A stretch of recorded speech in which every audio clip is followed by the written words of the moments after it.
ভাত খাওয়ার কথা। ভাত খাওয়ার কথা বলে আঠা কিনে এগুলো খাও? এটা আসলে জিগের ঘাম। এটা খাইলে কি? খাইলে দিনের বেলা তারা দেখা যায়, আর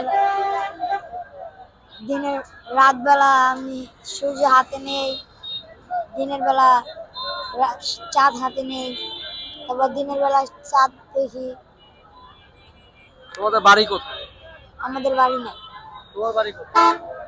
বাড়ি নেই। তোমাদের কারোর বাড়ি ঘর নেই? বাবা মা আছে? বাবা মাও নেই?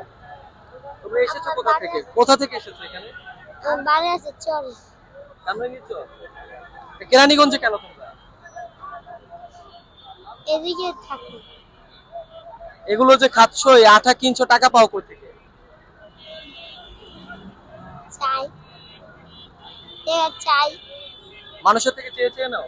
হ্যাঁ। কি বলে চাও? আঠা খাওয়ার কথা বলে চাও নাকি? কি বলে চাও? ভাত খাওয়ার কথা। ভাত খাওয়ার কথা বলে আঠা কিনে এগুলো খাও? এগুলো কি ভালো? না। ভালো না জানো তাহলে খাও কেন? দুঃখে, দুঃখে, দুঃখে। কিসের দুঃখ তোমার এমন? বাড়িতে বাড়িতে হয়েছে। বাড়িতে কে বের করে দিয়েছে?